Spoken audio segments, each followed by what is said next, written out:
is a bank. Otherwise, if we directly distinguish between the two, that is banks and private money lenders, the core idea is that the money lenders, the private money lenders, are not registered under any provisions of Company Act and Banking Regulation Act. And why they are not registered under Banking Regulation Act?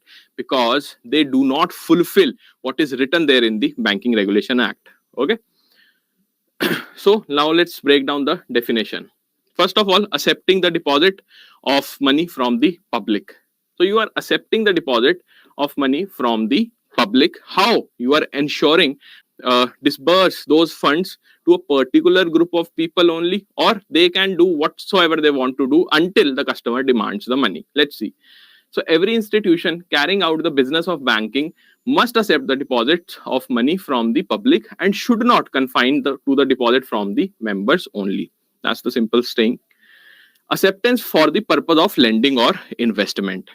An institution accepting the deposits of money without any purpose or with the purpose other than lending or investment cannot be termed as a bank. So the core essence when we talk about the purpose, the purpose here must be either lending or investment.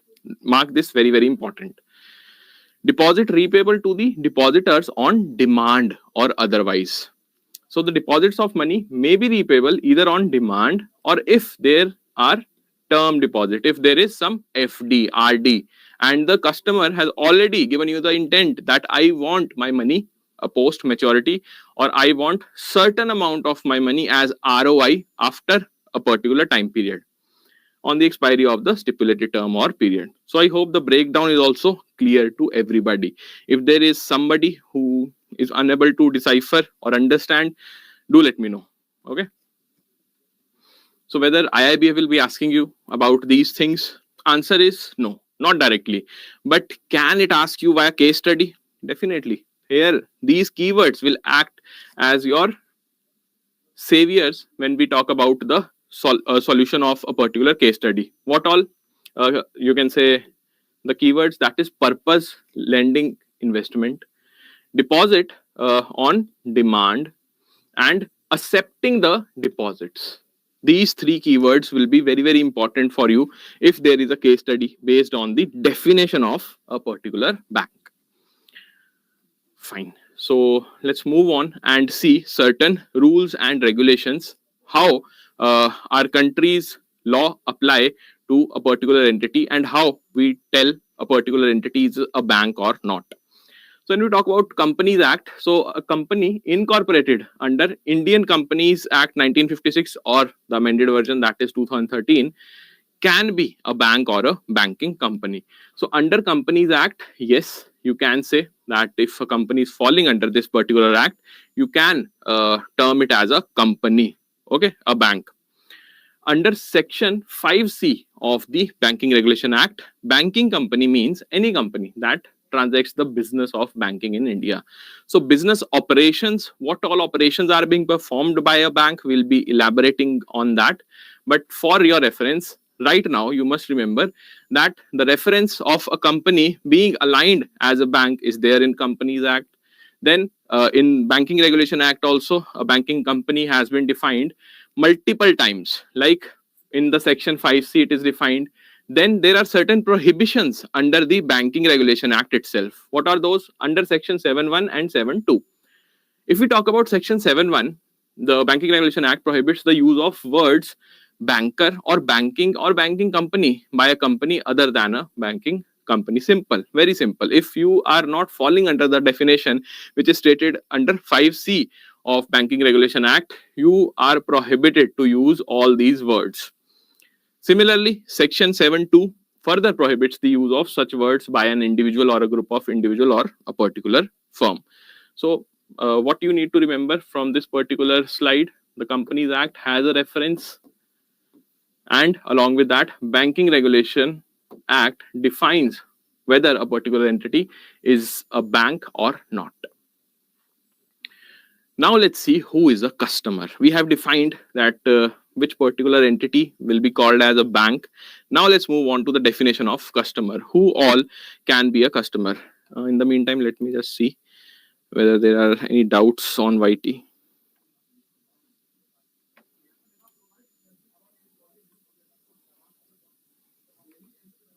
Okay. So for all of you who are watching the session on YouTube, I would highly recommend to ask me any kind of doubt you have, be it the syllabus doubt or for that matter, whatever we are discussing. Okay. So who is a customer? The definition, although you can find it in Indian context specifically, various judgments were there by Supreme Court, by various district court and high courts also. But the discussion started from the Western countries, specifically Britain. So who's the customer? There are two famous definition by the scholars, or you can say the economist, not economist. I won't say that they were the economists, but the scholars who used to study lending activities. So first name is Sir John Paget. This gentleman is your Sir John Paget. He defined customer as whatever constitute customer when there must be some recognizable course or habit of dealing in the nature of regular banking business. If a particular individual is having certain kind of relationship which resembles the business activity of a bank, then we will call that individual as a customer. Simple. Then Dr. Herbert L. Hart, a customer is one who has an account with a banker or for whom a banker habitually undertakes to act as such. So basically, Dr. Herbert L. Hart has defined the customer's definition post the relationship has been made because account has been opened. But when we talk about Sir John Paget, he distinctively has not defined whether the relationship has been made or not. It has commenced or not. Ultimately, what he talks about that whether a particular business activity which is resembling the banking services, a particular individual is a part of that service or not. If yes, then he or she is a customer. Fine. Now, in Indian context, Kerala High Court observed in the case of Central Bank of India Limited, Bombay, versus V. Gopinathan Nair and others. Okay, 1979, the case year is. What the Kerala High Court deciphered or finalized a customer as: a customer is a person who has the habit of resorting to the same place or person to do business. Overall, it has defined the customer, be it a banking customer or a shopaholic or for that matter, any kind of consumer, irrespective of his connection being of short or long standing. So today, not today, banking hours are over. Tomorrow, if a particular individual is coming to the bank and he or she just opens the account and after a week, they close the same account. So whether they were a customer for 1 week or not, yes, once the termination of the relationship is there from any side, then we will say that a particular individual is no longer a customer of our bank. Okay. So various definitions are there. Apart from these definitions, you will find the definition of customers in all the various acts pertaining to your anti-money laundering. So whether we have to remember all those, no. Answer is clear cut, no. Only thing you have to be very clear that how we define a customer in journal. That is it. Fine. So what is the requirement when we talk about KYC? So customers for KYC requirement, how we define a particular customer or a particular individual as a customer when we are talking about know your customer norms or requirements. See, here again, Banking Regulation Act will provide the clarification that how we will be moving around this particular requirement. First and foremost, in the section 45Z or Z of Banking Regulation Act, it has been defined that a customer includes government department and a corporation incorporated by or under any law. So not only the individuals, but government department can also be termed as a customer. That is the first thing which you must remember. Now let's move on to the KYC requirements for a customer. A person or entity that maintains an account and or has a business relationship with the bank or conducts a transaction with the bank. Simple. So you are maintaining a particular account in a bank. Okay, Mr. XYZ or Mrs. XYZ is maintaining an account in a bank, then we can directly say that he or she is enjoying a customer banker relationship and he or she is a customer to that particular bank. This is the keyword here, maintaining an account or has a business relationship with the bank or conducts any transaction. So first thing would be you must have an account. Only then you will be able to do any transaction. Beneficiaries of transactions conducted by the professional intermediaries such as stockbrokers, then we have chartered accountants, solicitors, etc. as permitted under the law. So all those services which are not performed by that particular individual, he or she has outsourced those services. Still, you will say that if these services are being availed by the particular individual, then he or she will be termed as a customer. Any person or entity connected with the financial transaction which can pose significant reputational or other risks to the bank, say a wire transfer or the issue of a high value demand drafts as a single transaction. So when we talk about risk, normally in our mind we think that mostly market risk is involved whenever we are lending. But there is one kind of risk, again another kind of risk, that we are maintaining certain accounts in our bank and a particular customer is not paying any fee or the service charges to us. So that is also included in this particular risk. If a particular customer is having a loan account and a big loan portfolio has been assigned for that particular individual, and that particular loan portfolio, that particular loan account altogether becomes a bad asset, then it will cause a very high risk to the reputation of that particular bank also. So various definitions are there when we talk about customers definition for the KYC requirements. What are the keywords here? Maintaining an account, then hiring certain professional intermediaries and using the account. Last one, the particular customer or the activities in which the customer is involved, they are posing certain risk to the bank. Okay, because wire transfer or high value demand drafts, they pose a risk, right? Fine. Now let's see the banker customer relationship or bank customer relationship. There are many types of relationships, but we will be focusing on only those relationships which are there in our book, or you can say the syllabus. Fine. So starting off with the basic one, debtor creditor.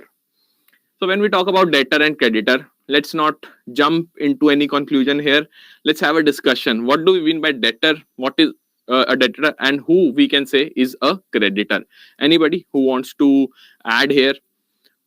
I will say that a particular individual is a creditor if that entity or individual is providing some credit. Okay. So you being a banker, if you are providing certain credit to XYZ customer, then you will be the creditor. And the customer on the other side will be the debtor. Fine. But when we talk about a customer having or holding some amount of money, certain amount of cash, he or she just gives it to the cashier.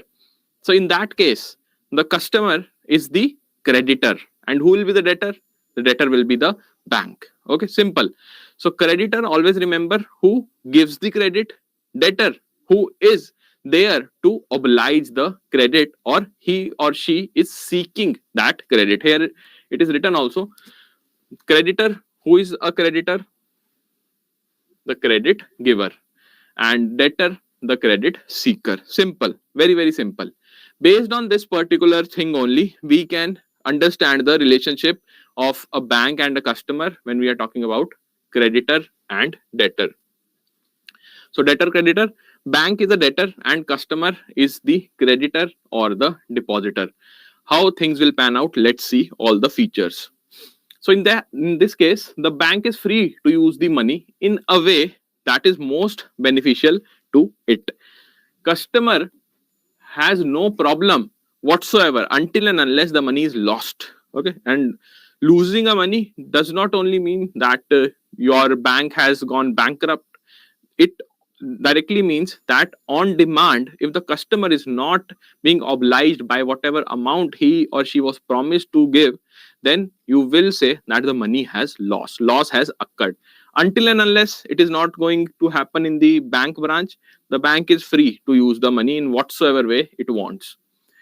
The customer should make a demand of payment. Banker is not required to pay voluntarily. Have you ever seen that somebody calling you, or you are calling somebody, that your account is having so much money, just come and take it to your own place? No, it won't happen. Max to max, what we do, we try to convince the customer that despite of having you can say good portfolio in the savings or the deposit accounts, why you are not investing in some insurance, or for that matter in mutual funds. That's what we do. But otherwise we do not directly say that you should take your money and we are going to pay you voluntarily. Okay, so the customer should make the demand of payment, only then the bank will be providing it to you. When we talk about the demand should be made in specified manner, in writing by check, draft, withdrawal form, order, whatsoever, during the working hours only. Fine, do remember this thing. After the working hours, if somebody is coming to the bank branch saying that at 8 p.m. just open your vault and give me my money, that cannot happen. Fine, you're not obliged to do that. The creditor, that is the customer, because we are talking about customer being a creditor here. The creditor, that is customer, does not have any security from the debtor, that is bank. So no security as such is there when we talk about the money. Okay, the law of limitation does not begin to run until a demand has been made for repayment in case of both demand as well as fixed deposit. So law of limitation basically refers to what? Certain time limits. Okay, you are bound by certain law or certain act which defines a particular time limit for your business activities. If there is some kind of time limit which has been imposed by a particular law over you, over the bank, then the law of limitation will be applicable. So what is law of limitation? It is defined in the Limitation Act 1963. It sets certain time limit for the individuals to seek the legal remedies in court for various causes of actions. So this law of limitation will not be applicable until you made a demand for a repayment. Without demanding your money, how you will be taking this course of action? Very simple thing, but do not get confused with the law of limitation, because it talks about the time limits after the demand has been made. Okay, so debtor, creditor. Now first we have seen bank as the debtor and customer as the creditor. Let's flip the case and see that when bank is providing you loans and the customer is seeking the loan, what will happen? So simple, the bank will be the creditor, because we have seen in the last slide that whosoever is providing credit, it will be termed as a creditor. So bank here in this case will be the creditor, and when we talk about the individual or the customer will be debtor. Okay. Now in the examination, what kind of question will IIBF ask you? There are certain ways via which this question will be asked. One way, a simple single line, one-liner question can be asked based on whatever we have discussed. Second, the case study based. All the case studies which are there in JAIIB examination, you cannot just say that they will be of more than 1 mark. Many case studies are there where the IIBF will be asking you a question based on 6-7 statements, based on 1 paragraph, and the amount, or you can say the marks which will be awarded to you by solving that particular paragraph based question will be only 1. So make up your mind from day 1 only that simple case studies can also be asked in the examination, and for that you must be very clear that what do we mean by the basic terms. Like here, creditor, debtor, you must know what do we mean by creditor, who is a debtor, then bank is a creditor and customer is a debtor. What will be the scenario, what kind of process or mechanisms will be there, and if we flip the case, how a particular mechanism will follow. Now, next is the relationship when bank is a trustee. What do we mean by trustee? Simple. Let's talk about the simple things. When we talk about or discuss about the term trustee, then a particular entity is having a trust in you. Then only you will be a trustee. That is the basic definition. The definition in the dictionary, you can say English dictionary, that you will be a trustee when a particular entity is having certain trust in you, in your activities. Whatever you do, that particular entity is having trust in your actions. So when we talk about trustee, bank as a trustee, who is a trustee? A trustee is a person or firm that holds and administers property or assets for the benefit of a third party. Trustees are required to make decisions in the beneficiary's best interest. So when we talk about the relationship between bank and customer, if bank is a trustee, then customer will be the beneficiary. Fine. So customer will be the beneficiary. Although there are three verticals to a particular, you can say, trustee, that this particular trustee need to oblige all the three when we talk about the normal mechanism, normal scenario. But for the banks, only trustee and beneficiary relationship is there between customer and bank. So trustee will be monitoring, supervising your accounts, and it will be ensuring that your funds are with the trustee in the best possible manner. They are being used in the best possible manner.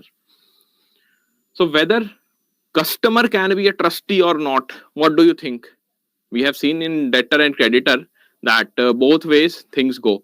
So here, whether it is possible or not, that bank is a trustee and customer is a beneficiary, that we know. But what if we flip the case and say that bank can be a beneficiary, customer will be the trustee? Can it happen in the banking parlance or not? Do let me know.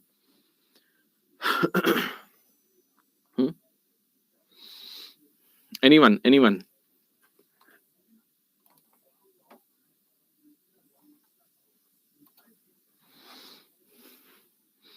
Fine. So now let's move on to the next relationship, that is bailey-bailer relationship. Here, bank will be the bailee and customer will be the bailer. What do we mean by bailee? What is bailer? Let's see. When a customer deposits a certain valuables or bonds, securities, or other documents with the bank for the safe custody, the bank, beside being a trustee, becomes a bailee. So, trustee is a particular entity which is having the responsibility to maintain the relationship with the beneficiary so that that particular beneficiary is enjoying full benefits out of this relationship. When we are talking about banks holding certain valuables, securities, or some documents, basically the documents only, I would say, in a safe custody, then we will say banks are acting in the interest of the beneficiary, so they are trustee. Along with that, if we are talking about the security document specifically, then along with being a bailee, the bank will also be the trustee. Okay, so trustee as well as bailee, and the customer in this case will be bailer. Fine. What is the difference here when we talk about security documents and, for that matter, locker? Fine. So these are the two terms which are often used in banking. When we talk about bailee, the customer is having certain security documents with the bank, and the bank is holding those documents because the customer wants it to do so. Now it can be because of n number of reasons. Because customer wants, so you are holding the security documents. On the other hand, you have a locker arrangement also in the banks, wherein the customer wants you to keep certain valuables into a locker. You are allotting a particular locker. Both things, they are same on paper, but execution is different. When we talk about security documents, you cannot reuse them. Fine.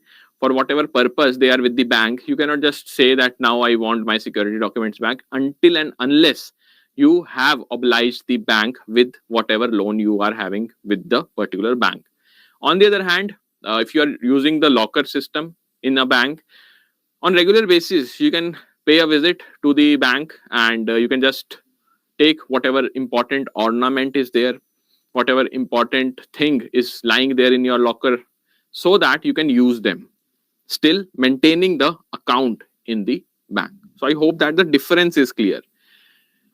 Okay, so for the certain valuables, then security special focus must be the security documents. If such kind of arrangement is there, then we will say that not only the bank is acting as a trustee, it is also acting as a bailee, and the customer will be the bailer.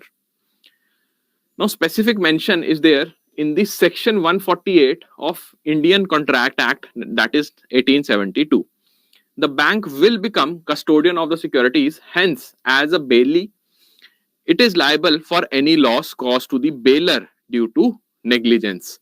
That is the reason why whenever the audit comes in our banks, we are very apprehensive of any document, right?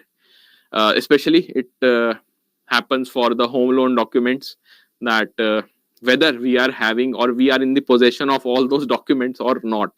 Otherwise, we will be liable for the loss of that particular document. Okay, so I hope that this particular relationship is also clear with everyone. Next is the lessor or lessee. Bank will be the lessor and customer is the lessee or the lessee, whatever you want to call it. These terms come from the word lease. Okay, so when the bank is providing certain service via leasing its own property, then you will call a bank as lessor, and the third party, that is the customer, will be termed as a lessee. Most important one is the safe deposit. Okay, safe deposits, whenever such kind of relationship is there between bank and customer, we say that bank is acting as a lessor. Specific mention again in the section 105 of Transfer of Property Act, it will be dealing with the lease. What is the lease? The safe deposit. Who is the lessor? The bank. And who is the lessee here? The customer. The bank provides safe deposit lockers to the customer for use on lease basis only. You are not the owner. You have taken or made up the lease with the bank. The relationship here is that of lessor and lessee, or for that matter, you can say licensor or the licensee. Who is the licensor here? Bank, and licensee will be the customer. The bank shall not be liable for any damage or loss of your contents of locker arising from natural calamities. Mark this very, very important. In case of natural calamity or act of God, banks are not liable for whatever you have placed inside these lockers. All the examples: earthquake, floods, lightning, thunderstorm, any other act that is attributable to the sole fault or negligence of the customer. So whether this particular thing will be applicable, yes, it is very taken very seriously by the banks, and customers also know this particular issue. If there is an act of God or some natural calamity is there, then they know that the bank is not liable for their damage. Next, the bank shall exercise appropriate care for protection of their locker systems and premises. For that purpose only, they are taking up fees, or you can say certain charges, annual charges are being levied by the banks. Can anybody share what amount of service charges are being applicable in your particular bank as on today? What is the amount, annual charges? The rent basically. What is the annual rent of the lockers in your bank right now? Earlier, I think in 2021, it was 1700 rupees, if I'm not wrong. An average, if anybody can share. It was 1700 for a locker for scale 4 branch, I think. 1770. Yes, yes. Right now also it is the same in SBI. Fine, fine. Depending on the size. Yes, yes. Good, good. Okay. So the bank's liability, when the bank will be liable. So fire, theft, burglary, or the robbery, dacoity, or what you call that robbery only. Dacoits have robbed the banks. Building collapse do not occur in bank's premises due to its own shortcomings, negligence, and by any act of omission or commission. If a particular act has been caused, and that particular act in turn has caused certain omissions, certain you can say negative outcome for the safe holders, then bank will be liable only when the negligence is on the part of bank, be it by the banking system overall or for that matter a particular employee of the bank. In such instances of loss, banks are liable and they pay an amount equivalent to 100 times the prevailing annual rent. So this is important for our examination. 100x amount of the annual rent will be paid by the bank to that particular customer. Okay, fine. Now let's see another relationship, that is agent principal relationship, where bank is an agent and customer is the principal. Very interesting, I would say. When we think about the term agent, mostly the insurance agents come to our mind, right? But bank also acts as an agent, and it provides certain ancillary services, right? Some services which are not directly related to banking, directly related. Indirectly, so obviously every service will be there which is related to bank indirectly, but directly these services are not related to the bank. According to Section 182 Indian Contract Act 1872, principal is a person who delegates the authority. So who will be the principal here? Who will be the principal? That for my particular account, I want you to do these things and provide me these services. So the customer will be the principal here because that customer has delegated you with certain activities so that you can provide them certain services to another person, namely the agent. Okay, so agent is a person who is obliged to do certain activities, certain services should be provided by that agent to the principal. So what all services are there? Remittance, collection of checks, then you have bills to pay regularly, be it the electricity bill, telephone bill, insurance premium, club fee. All these things are included in the ancillary services, and these services are what makes the bank an agent. When we talk about the particular diagram here, the same thing is mentioned, that the principal, or you can say here the customer, will be delegating the authority to the agent, which is a bank in this particular case. Now some conflicts will also be there while you are acting or making decision on the basis of recommendation or on the basis of the things which the principal has told you. So how you will be resolving these conflict of interests? The relationship will terminate on the death, insolvency, or lunacy of the customer, or on the completion of the work assigned. So all those conflict of interest, if any, are there, then definitely it will lead to the termination of this particular relationship. Okay, so simple. Agent is the bank because it is providing certain services, and principal is the customer because he or she is delegating certain part of its own duties and responsibilities towards bank. Okay, now let's see the difference between indemnifier and indemnified. This is quite interesting, I would say.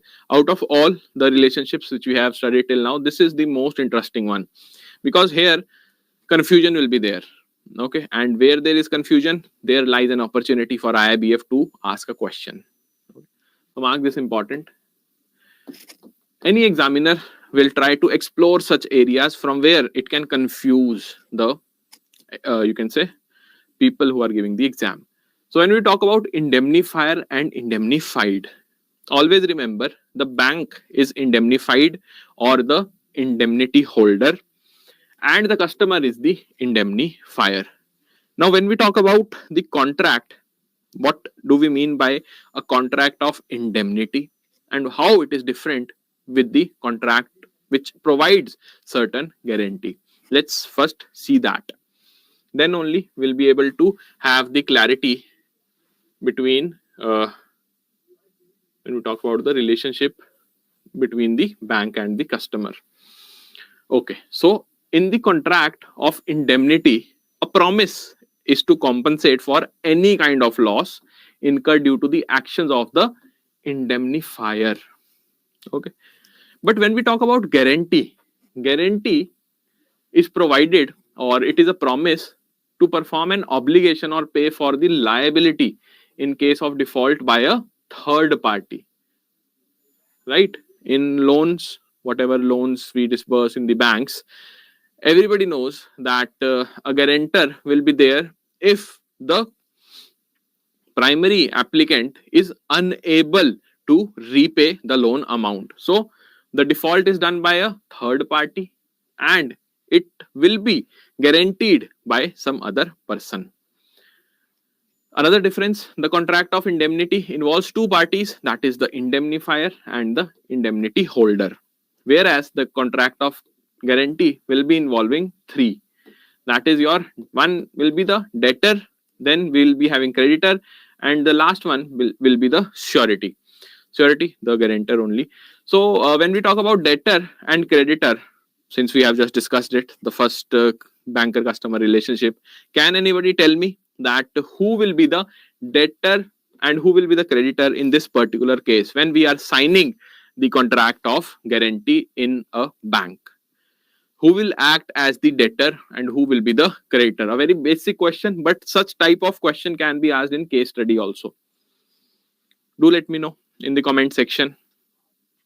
For the people who are watching on YouTube also, the same question applies to you as well.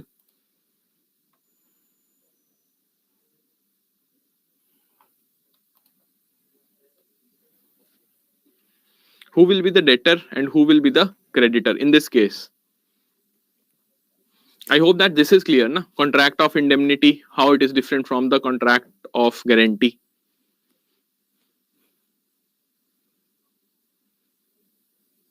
Okay, fine. So now let's move on to the topic, that is your bank is indemnified or the indemnity holder here, and the customer is the indemnifier when we talk about the indemnifier and indemnified. A contract by which one party promises to save the other from loss caused to him by the conduct, or you can say the promiser himself for the conduct of any other person, it is known as the contract of indemnity. This is a definition given under the Indian Contract Act section 124. Examples, the transactions of issue of duplicate DD, then you have FD receipt, etc. So the duplication will be done when you have lost the particular primary instrument. In these cases, the person availing the facility will compensate to the other for any loss arising by the wrong or excess payment. So it goes both ways. If a particular customer has you can say misplaced certain instrument which was being provided by the bank, then the bank will charge certain additional fee to replace that particular document and provide it to the customer. Okay, so the question which should be there in your mind, what is the difference between contract of indemnity and guarantee, that we have discussed here. Bank creditor, yes, good. Fine. Now one more difference which we should discuss while discussing the banker customer relation, because ultimately you will find these words when we will be summarizing the banker customer relationship. So there are three major terms used in the banking parlance. One is pledge, then we have hypothecation, and third one is mortgage. Always remember, these are basically types of securities. Fine. The secured assets are being backed by these. So when we talk about pledge, it is a movable asset. When we talk about hypothecation is there for all the movable assets, and for the immovable assets it will be mortgage. Okay, do remember this. Possession of security, it will remain with the lender. In case of pledge, remains with the borrower. When we talk about the hypothecation of crops, I hope all those people who have worked in the KCC account portfolio or the vertical, they must be knowing that hypothecation of crops is done in KCC accounts. Then we have mortgage, usually it remains with the borrower. Examples of the loans, you have gold loan, where you can pledge, then advances against goods or NSC or deposits. For India, it is gold loan. Then hypothecation of your car or vehicle loan and advances against stock and debtors. Stock and debtors normally we do not use in the Indian banks. You can say that KCC accounts will have the hypothecation of crops also, along with car loan will be talking about the hypothecation. Mortgage, mostly it is the housing loans. So these three basic difference you must know before jumping on to the relationships between bank and customer. These are the transactions here, and in relation to these transactions, how bank and customer are placed. Let us just summarize whatever we have read. So when I talk about the deposit in bank, the bank will be debtor and customer will be the creditor. Whosoever credits or gives or provides the credit, it will be what? It will be the creditor. So here, when the customer is depositing in a bank, he or she will be termed as a creditor. On the flip side, loan from the bank, creditor will be the bank and debtor will be the customer. Safe custody, we have already seen. Bailee is the bank and bailer is the customer. In locker, the lessor who is providing the lease will be the bank here, because it is providing the lease against the safe deposit, and lessee will be the customer. In case of collection of check, we are collecting the checks for the customers, for the principal. So we will be the agent and the customer will be the principal. When you are purchasing a draft, so purchase of a draft will be termed as an activity where bank will be the debtor. Bank will be the debtor here and creditor will be the customer. This is based on one of the judgment of a court, because earlier there was certain confusion here that purchase of a draft, the customer will be the debtor or creditor. So now it is settled that the customer will be the creditor. Next, when we talk about pay of a draft, so the trustee and beneficiary relationship will kick in, and bank will be the trustee here and the beneficiary will be customer. In case of pledge, the pledgee and pledger, again when we talk about the movable immovable difference, so mortgage immovable, pledge your movable assets. So mortgage, mortgager will be the customer, mortgagee will be the bank. Standing instructions, again you will be providing or acting as an agent. The bank will be acting as an agent for the principal, that is customer. Then sale purchase of securities on behalf of the customer, again you are acting as an agent and the customer will be the principal. Now money deposited but instructions not given for the disposal, then your customer is having a specific trust in you and you will be acting as a trustee for that particular money which has been deposited by the customer, and the customer in turn will be the beneficiary here. After that, articles left by mistake, again trustee beneficiary relationship will kick in. The bank will be the trustee and customer will be the beneficiary. Lastly, shares given for sale. You will be doing the sale or purchase for the customer when you are acting as the agent and the customer will be the principal here. Okay, so I hope that everything is clear when we talk about the banker customer relationship. Fine. If there is any doubt, you can just ask me. Okay. So one more thing which is there in front of you before we conclude the session, these questions. Now see, our classes, they follow this pattern only. We will be doing the session starting off with the concepts. Conceptual building will be there, discussion will be going on, practical or real life examples will be given, and after that we'll be solving some questions. Since this is the first session, so we'll be taking up the questions from back exercise, so need not to do anything. If you have joined our course, then definitely it will act as a one-stop solution for you. In this class we'll be covering all the back exercise question of your book. In the next part of unit 1 only, we will be solving some more questions. Okay.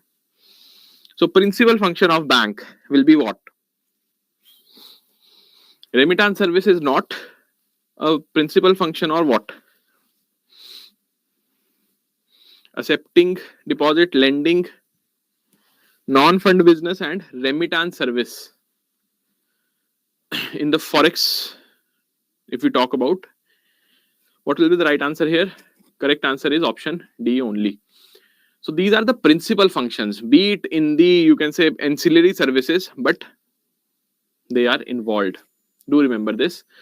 Then we have the next question. When a bank lends money to the corporate person, the relationship between them is dash. What kind of relationship is there? Bank is lending money to a person, corporate person. So bank will be what? Whether bank will be a borrower, creditor, debtor, or customer.